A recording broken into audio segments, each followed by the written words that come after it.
జై బాబా. జై బాబా అండి. బాలకృష్ణ గారు, మీరు నమో మెహర్ బాబా చేస్తారా? अवतार मेहर बाबा की जय। नमो मेहर बाबा अवतार नमो देव देव। प्रभु नमो मेहर बाबा अवतार नमो देव देव।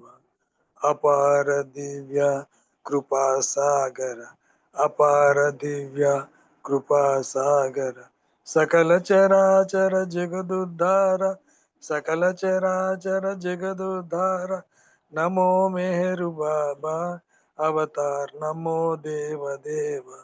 प्रभु नमो मेहरु बाबा अवतार नमो देव देव। जोहारुलिवे श्री मेहरु बाबा जोहारुलिवे श्री मेहरु बाबा।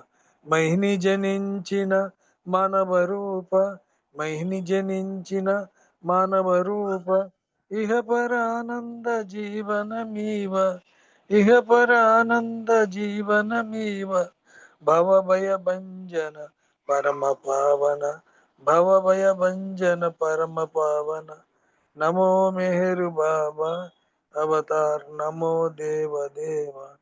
प्रभु नमो मेहरु बाबा अवतार नमो देव देव। अज्ञानांधतనంతము చేసి అజ్ఞానాంధతనంతము చేసి దివ్య విజ్ఞాన దృష్టిను సంగి దివ్య విజ్ఞాన దృష్టిను సంగి హరిషడ్ వర్గము అంతరింపగా హరిషడ్ వర్గము అంతరింపగా అవ్యయ మోక్షం బనుగ్రహింపుము అవ్యయ మోక్షం బనుగ్రహింపుము నమో మెహరు బాబా अवतार नमो देव देव।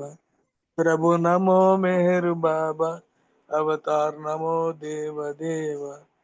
जय मेहर बाबा जय जय मेहर बाबा जय जय मेहर बाबा जय जय मेहर बाबा जय जय मेहर बाबा जय। अवतार मेहर बाबा की जय जय बाबा ने। జై బాబా బాలరాజు గారు. జై బాబా. మనకి బాలరాజు గారు వాళ్ళ అబ్బాయి బాలకృష్ణ పేరు మీద వస్తుంది, అందుకని బాలకృష్ణ అని కనబడతారు. ఎనీవే, మా నాన్నగారిని ఒకసారి గుర్తు చేసుకున్నట్టు అయింది. జై బాబా. అయితే బాబా మనకంటే ముందే వచ్చున్నారు, నాకంటే ముందే వచ్చున్నారు. నేను లేటుగా వచ్చాను కొంచెము, అందుకు బాబాని క్షమించమని కోరుతున్నాను. తర్వాత చక్కటి నమో మెహర్ బాబా ప్రారంభ గీతంతో మనం బాబాని ఆహ్వానిస్తూ ప్రోగ్రామ్ లోకి ముందుకెళ్దాము. అయితే బుక్ రీడింగ్ అనంతరము మనకి దినేష్ హారతి పాడతారు. జై బాబా అందరికి. అవతార్ మెహర్ బాబాకి ఈ రోజు మనము బాబా నేను అవతారుడను అని చెప్పినటువంటి విషయం గురించి మనము ముచ్చటించుకుందాం. మెహర్ బాబా తన అవతార కాలంలో మొదటిసారిగా తనంతట తాను అవతారుణ్ణని మెహరాస్థానాలో 1954 సంవత్సరం ఫిబ్రవరి 10వ తేదీన ప్రకటించారు. మెహరాస్థానా అక్కడ హమీర్పూర్ జిల్లాలో ఉంది, మనందరికీ తెలుసు.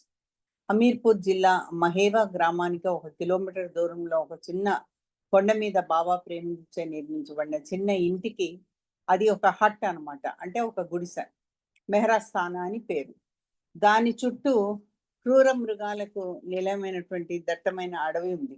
ఆ ఇంట్లో పిశాచాలు ఉన్నాయని నమ్మడం వల్ల ప్రజలు దానికి చాలా దూరంగా ఉండేవాళ్ళు. కానీ దెయ్యాలకు నిలయమైన ఆ ఇంటి దశ మారి ఇప్పుడు బాబా ప్రేమికులకు అదొక పుణ్యమైన యాత్రా స్థలం అయింది. దానిలో మెహర్ బాబా 1952లోను 54లోను నివసించారు. అయితే బాబా ఆ ప్రాంతంలో ఉండేటప్పుడు అక్కడ కార్పెంటరీ వర్క్ జరుగుతూ ఉంది. ఎవరిని కూడా అసలు అటువైపు రావద్దని కానీ చూడొద్దని కానీ మండలి వాళ్ళకి చాలా స్ట్రిక్ట్ ఇన్స్ట్రక్షన్స్ ఇచ్చారు బాబా అక్కడ రాత్రి ఏకాంతంలో ఉన్నప్పుడు. అయితే అక్కడ మండలి వాళ్ళు ఎవరు కూడా కనీసం అటువైపు కన్నెత్తి కూడా చూడలేదు, తల కూడా తిప్పలేదు. బాబా ఆర్డర్ ప్రకారము వాళ్ళు దాన్ని పాటించారు. అయితే ఏం జరిగిందంటే అక్కడ ఉన్న కార్పెంటర్స్ రాత్రంతా వర్క్ చేస్తూ ఉన్నారు దూరంగా. వాళ్ళకి ఇవేవి ఇన్స్ట్రక్షన్స్ తెలియదు, వాళ్ళకి కొత్త కాబట్టి వాళ్ళు కొంతమంది మంచి వెలుగులో కొంతమంది పైకి వెళ్ళడము కిందకి దిగడం చూశారు. వీళ్ళెవరో అసామాన్యమైన వాళ్ళు, మామూలు వాళ్ళు కాదు అని తర్వాత వాళ్ళు చెప్పడం జరిగింది.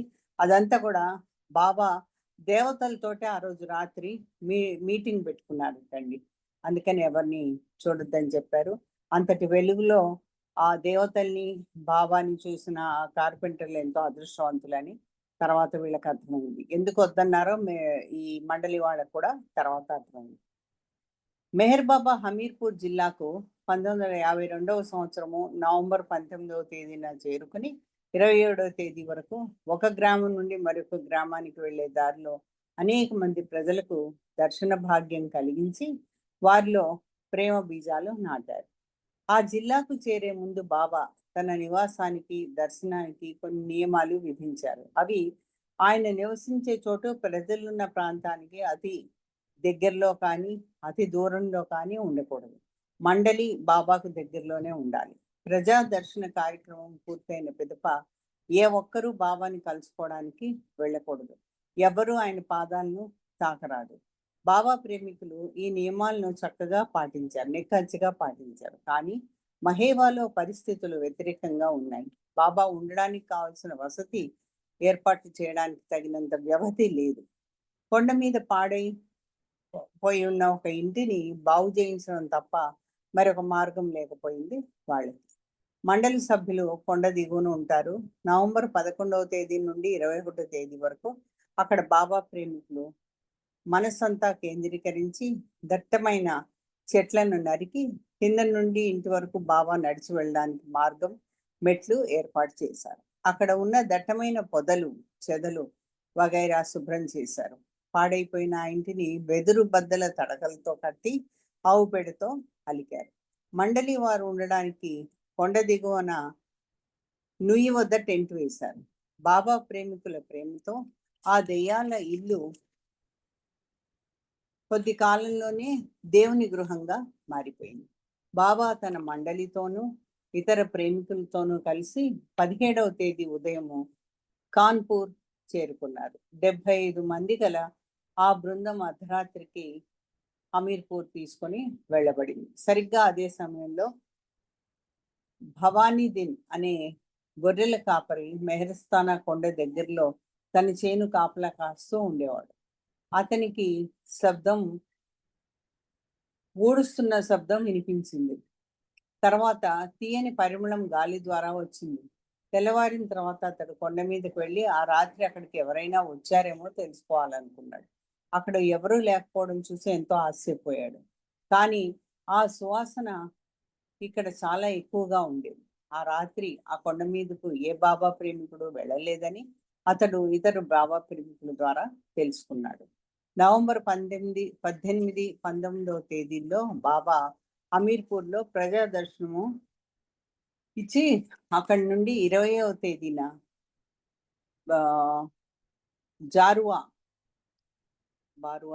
బారువా ఇంగోట వెళ్ళారు. మౌడాలోని వేరే ఉంది పేరు, ఒక నిమిషం.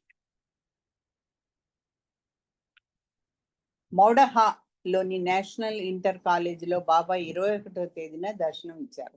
అక్కడ దర్శనం అయిన తర్వాత రెహమాన్ ఇంటర్ కాలేజీ యొక్క డీన్ బాబాను తన కాలేజీకి రమ్మని ఆహ్వానించారు.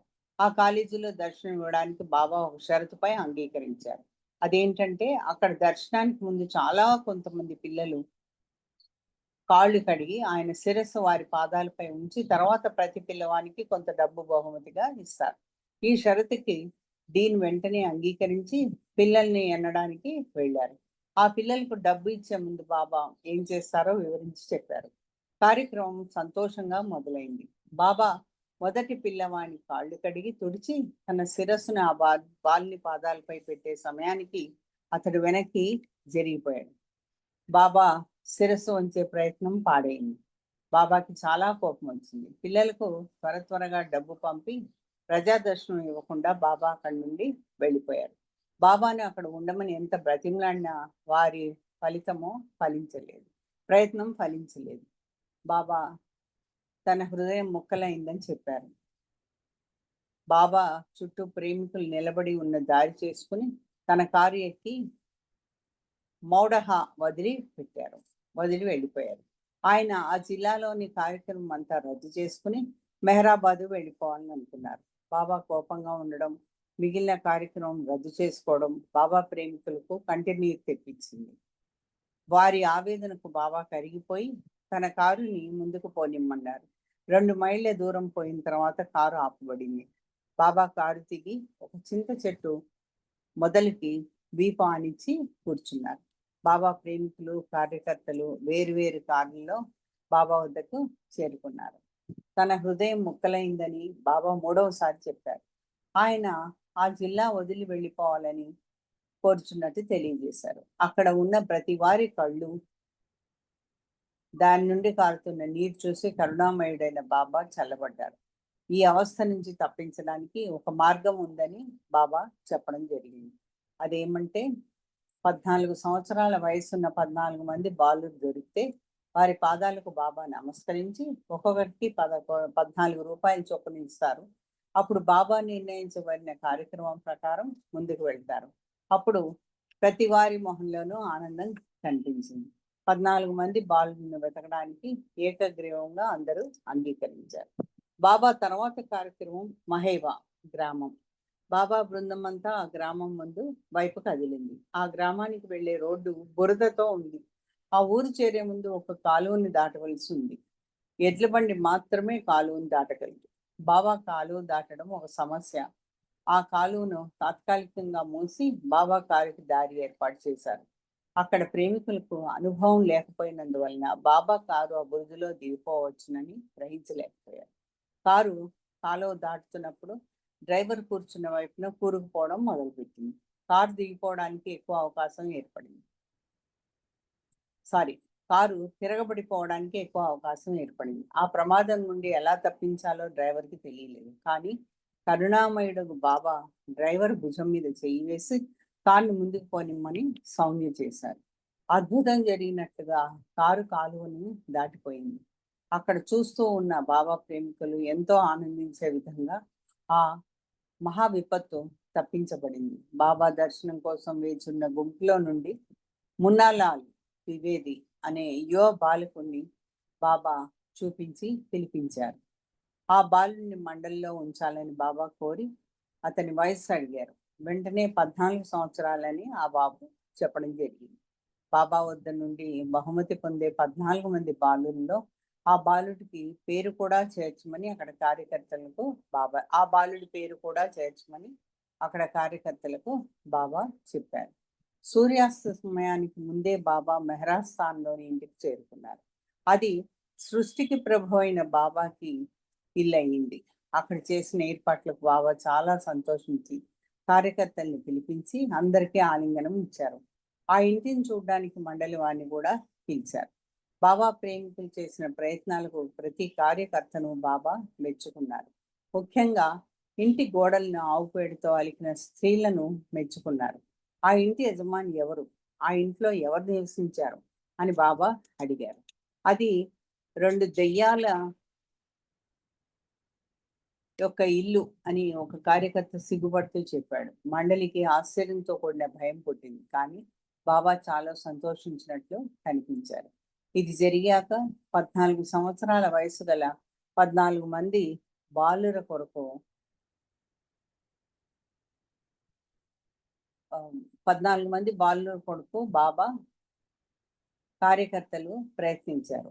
ఆ గ్రామంలో 13 మంది బాలురు మాత్రమే లభ్యమైనందువలన బాబా యొక్క మూడు చెడిపోతుందేమోనని కార్యకర్తలు భయపడ్డారు. బాబాకు ఆ విషయం తెలియజేసినప్పుడు ఆయన తనకు దాని గురించి ముందుగా తెలియకపోతే దారిలో కనిపించిన 14 సంవత్సరాల బాలుని కూడా తీసుకురమ్మన్నానని ప్రేమతో చెప్పారు. కార్యకర్తలు ఎంతో రిలీఫ్ పొందారు. ఆ బాలులకు బాబా ఏం చేసేది వివరంగా తెలియజేసి ముందుగా వారికి రిహార్సల్స్ కూడా చేసి చూపారు. కార్యక్రమం మొదలుపెట్టాక బాలురు అందరూ సహకరిస్తారో లేదో అని కార్యకర్తలు ఎంతో ఆందోళనతో చూశారు. కార్యక్రమం బాబా కోరిన విధంగా నెరవేరింది. బాబా ప్రతి బాలునికి 14 రూపాయల చొప్పున ఇచ్చారు. ప్రస్తుతం ఈ ప్రపంచం భౌతిక జిజ్ఞాసలో దహించిపోతుంది. మానవాళికి ఆధ్యాత్మిక స్వాతంత్రం చేకూరడం అనేది నా యొక్క దివ్యత్వపు బాధ్యత. ఈ భగవత్ కార్యంలో నాతో సహకరించే వారి కోసం నేను ఎదురు చూస్తున్నాను. భగవత్ సంకల్పం వలన నేను ఈ మానవాళికి ఆధ్యాత్మిక స్వాతంత్రం చేకూర్చడానికే వచ్చాను. నా ఈ దివ్య కార్యంలో అందరూ సహకరిస్తారని ఆశిస్తున్నాను అని బాబా చెప్పారు. 23వ తేదీ ఉదయం బాబా ప్రేమికుల కార్యకర్తలు, మండలి సభ్యులు మెహరాస్థాన కొండపైన సమావేశం అవ్వాలని బాబా కోరారు. బాబా యొక్క దివ్యత్వాన్ని ఏ విధంగా నమ్ముతున్నా ప్రతి వ్యక్తి నిజాయితీగా చెప్పాలని చాలా బాబా వారిని కోరారు. నేను మంచివాడినా చెడ్డవాడినా లేక మీకు నా గురించి ఏమనుకుంటున్నారో నిజాయితీగా నాకు చెప్పండి. నాపై మీకు ఎటువంటి నిజమైన నమ్మకం ఉన్నది విచారించకుండా చెప్పండి అని బాబా అడిగారు. బాబాను అవతారంగా నమ్ముతున్నట్లు కొందరు చెప్పారు. నన్ను చేరుకున్నప్పుడే నా గురించి నిజంగా తెలుసుకోగలరని బాబా చెప్పారు. బాబాను అవతార పురుషుడిగా నమ్మాలని ఉన్నా కానీ తన రాక్షసి మనస్సు మాత్రం దానికి అంగీకరించడం లేదని ఒక ప్రేమికుడు చెప్పాడు. నీ మనసు ఏమని చెప్తుంది అని బాబా అడిగారు. నా మనస్సు నీవు ఎవరైంది చెప్పడం లేదు, కానీ నీకంటే గొప్పవాడు ఎవరూ లేదనేది మాత్రం నిజం అని అన్నాడు. ఆ నమ్మకాన్ని నిలిపి ఉంచుకో అని బాబా బదులు చెప్పారు. మధ్యాహ్న భోజన సమయం అయింది. 1-2 నిమిషాల్లో తన అభిప్రాయాలను తెలియజేయమని బాబా అందరినీ కోరారు. ముఖ్య కార్యకర్త అయిన కేశవ నారాయణ నిగమ్ తన వంతు వచ్చినప్పుడు ఏం చెప్పాలని మదన పడుతూ ఉన్నాడు. అయినా తన వంతు వెంటనే రాదనే ధీమాతో ఉన్నాడు అతను. కారణం ఏమంటే అప్పటికే బాబా ప్రేమికులు అనేక మంది తన అభిప్రాయాలు తెలియజేసవలసి ఉంది. భోజన సమయం కూడా అయింది. అదే క్షణంలో బాబా నన్ను ఏ విధంగా నమ్ముతున్నావు అని కేశవ్ని అడిగారు. కేశవ నారాయణ నిగమ్ మనందరికీ తెలుసు. అతను మెహర్ చాలీసా రచించినటువంటి వ్యక్తి. దానికి బదులుగా కేశవ్ బాబాను స్తుతిస్తూ అతడు రచించిన మెహర్ చాలీసాని పాడడం మొదలుపెట్టాడు. ఆ ప్రేమికుడు ప్రేమతో పాడిన పద్యాలు అక్కడ ఉన్నవారిలో కొందరికి ఆనంద బాష్పాలు రాలేటట్లు, మరికొందరి హృదయాలు ఆవేదన చెందేటట్లు చేశాయి. ఆ పద్యాలు పాడడం పూర్తయిన తర్వాత బాబా వాటిని ఎవరు రచించారు అని అడిగారు. కేశవ్ వెంటనే నీవే బాబా అని బదులిచ్చాడు. బాబా మరలా అడిగారు. అతను నీవే బాబా అని జవాబు చెప్పాడు. భోజనం అయిన తర్వాత ఆ గ్రామంలో ప్రేమతో చేరిన వారందరికీ దర్శనం ఇచ్చారు. 24వ తేదీన టీ తాగిన తర్వాత మహోబాకి వెళ్ళాలి. మున్నిలాల్ తిరిగి తల్లిదండ్రుల వద్దకు పంపించమని కేశవ నిగమ్కి చెప్పారు. ఆ కొండ మీద ఇంటిని అదే విధంగా నిర్వర్తిస్తూ ఉండమని కార్యకర్తలకు బాబా చెప్పారు. కేశవ నిగమ్ యొక్క సోదరుడు ముకుంద్ తీవ్రమైన కుష్టు వ్యాధితో బాధపడుతున్నాడు. అతని శరీరం నుండి చీము కారుతూ దుర్గంధం వస్తూ భయంకరంగా కనిపిస్తూ ఉన్నందువల్ల అందరూ అతనికి దూరంగా ఉండేవారు. ఆ వ్యాధికి అతడు వైద్యుల్ని కలిసి మందులు వాడినా ఫలితం కనిపించలేదు. అతని ఛాతీ మీద ఏర్పడిన పెద్ద రణం ఆ రణానికి ఆపరేషన్ చేయవలసి వచ్చింది. అతని తల్లి ఆయనతో పాటు ఆసుపత్రిలో ఉన్నారు. ఆపరేషన్ జరిగితే ముకుంద్ చనిపోతాడని భావించి అతని తల్లి ఆపరేషన్ చేయడానికి సమ్మతించలేదు. జీవితం మీద విరక్తి చెంది ఉన్నందున ముకుందే ఆపరేషన్ చేయడానికి అనుమతి పత్రం మీద సంతకం చేశాడు. అదృష్టవశాత్తు ఆపరేషన్ చేసినా అతను బ్రతికాడు. అతడు 3 నెలలు మాత్రమే బ్రతికి ఉంటాడని డాక్టర్లు చెప్పారు. ఈ యుగానికి బాబా అవతార పురుషుడని ముకుంద్ విని తాను చనిపోయేలేగా ఒకసారి బాబా దర్శనం చేసుకోవాలని కోరిక అతనికి కలిగింది. బాబాను హమీర్పూర్ రమ్మని ఆహ్వానించడానికి కార్యకర్తలు 1952 నవంబర్ 7-8 తేదీల్లో మెహరాబాద్ వెళ్ళినప్పుడు అవతార దర్శనం పొందడానికి ముకుంద్ కూడా వారితో పాటు మెహరాబాద్ వెళ్ళాడు. మెహరాబాద్ కొండ మీద వారు బాబాని కలిసి మాట్లాడుతూ ఉంటే హాలు బయట నిలబడి ఉన్న పురుషుణ్ణి చూసి అతడెవరని బాబా అడిగారు. అతడు కేశవ్ నిగమ్ యొక్క సోదరుడు, తీవ్రమైన కుష్ఠవ్యాధితో బాధపడుతున్నాడని బాబాకి వీళ్ళు చెప్పడం జరిగింది. బాబా అతన్ని లోపలికి రమ్మని పిలిచి ప్రేమతో కౌలించుకున్నారు. ముకుంద్ ఏడవడం మొదలు పెట్టగా కేశవ్ నిగమ్ ఇతరులు అతన్ని ఉపేక్షించినందుకు చాలా బాధపడ్డారు, సిగ్గుపడ్డారు. బాబా అతని ముఖం నిమిరి విచారించవద్దని చెప్పినప్పుడు ముకుంద్ బిగ్గరగా ఏడ్చాడు.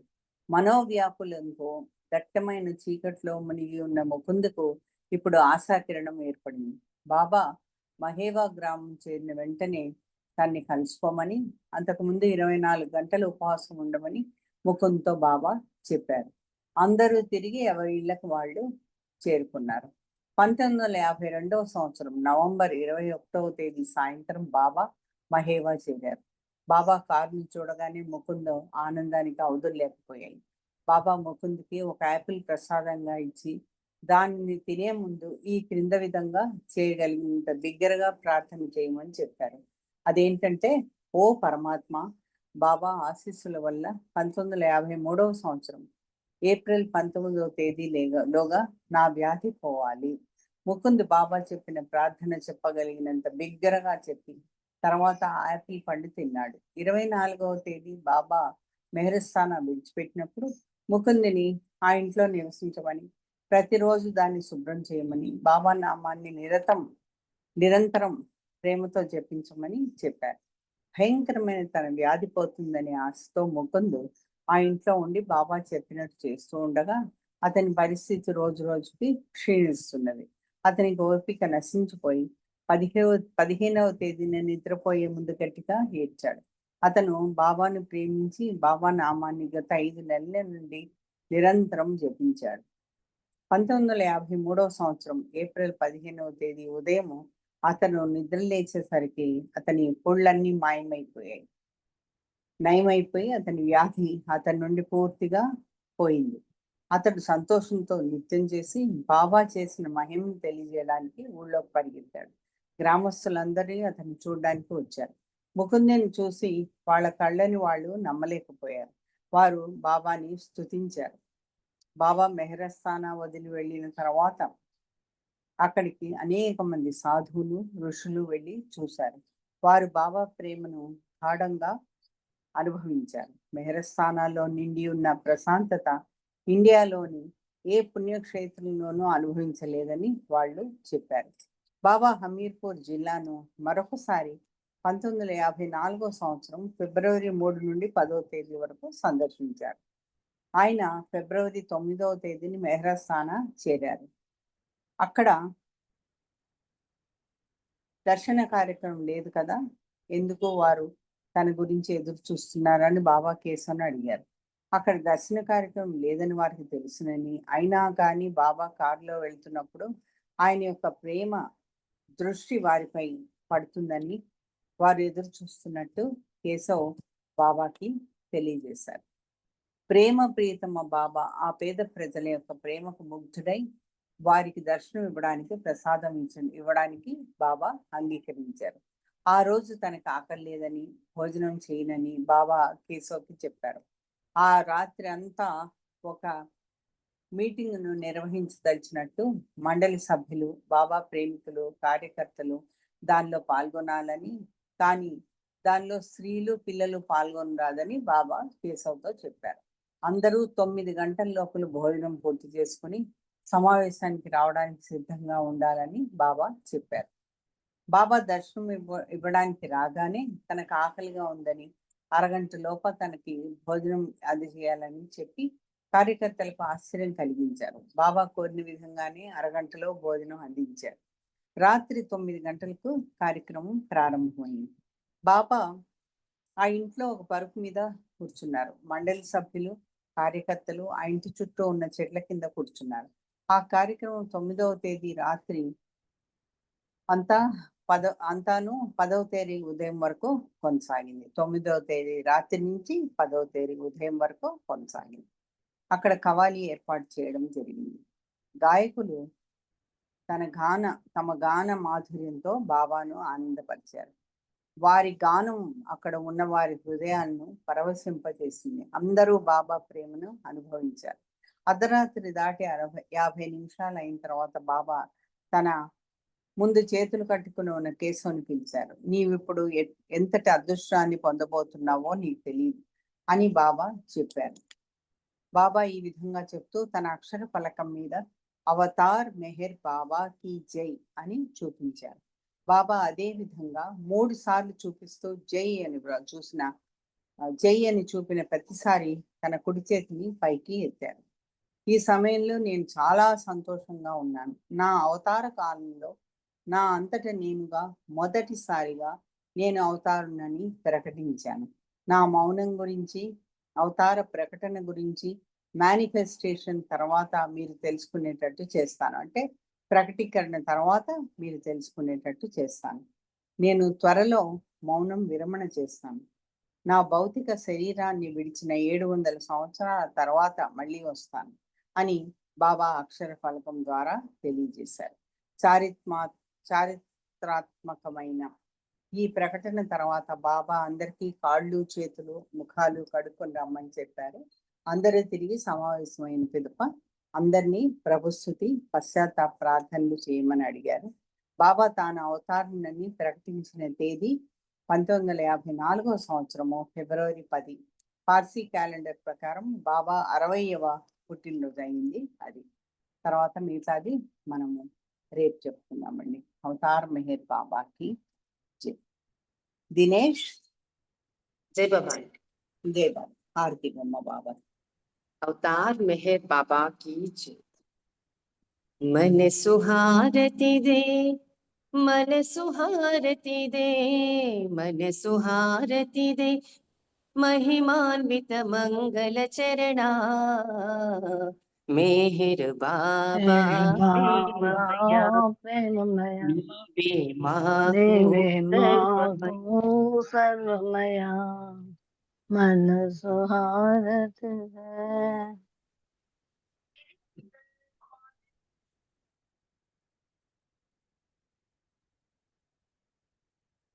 मन सुहारती दे, मन सुहारती दे,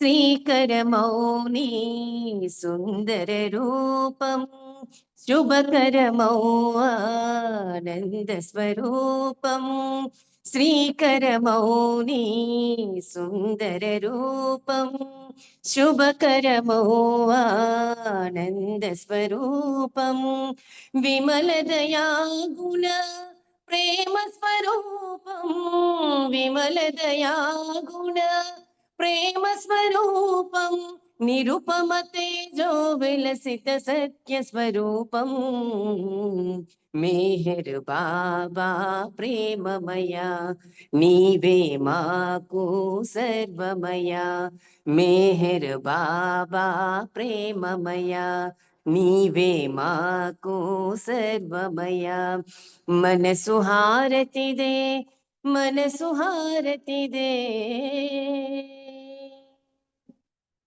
నీ సేవే మా ఇహము పరము, నిన్ను సేవించే జన్మే ధన్యము, నీ సేవే మా ఇహము పరము, నిన్ను సేవించే జన్మే ధన్యం, నీ చరణమూలే శరణం శరణం, నీ చరణమూలే శరణం శరణం, జీవిత పరమావధి నీ సన్నిధి కాదా, మెహర్ బాబా ప్రేమమయా నీవే మాకు సర్వమయా, మెహర్ బాబా ప్రేమమయా నీవే మాకు సర్వమయా, మన సుహారతి దే, మన సుహారతి దే,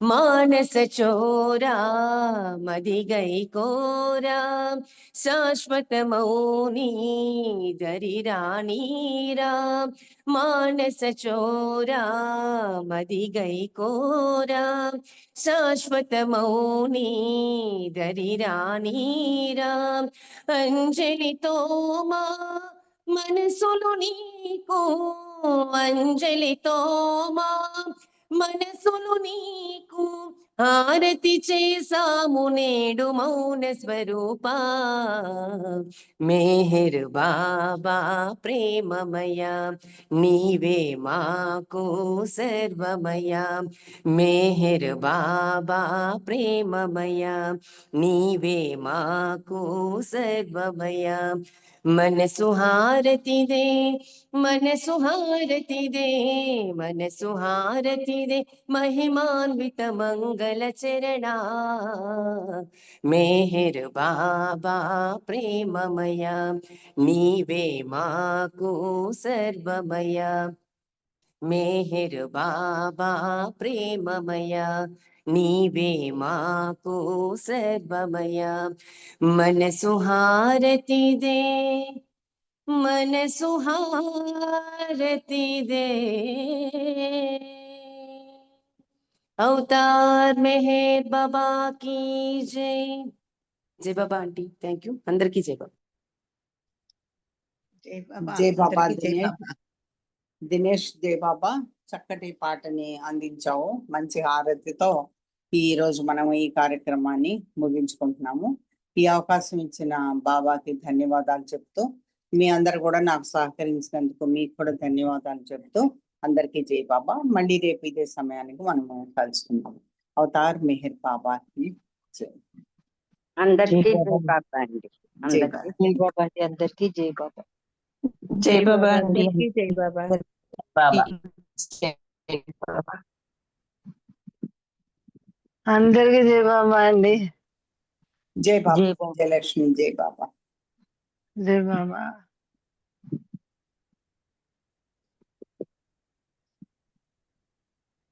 బాలరాజ్ గారు అన్మ్యూట్ చేసుకోండి మీరు. జై బాబా. లెఫ్ట్ అవ్వండి.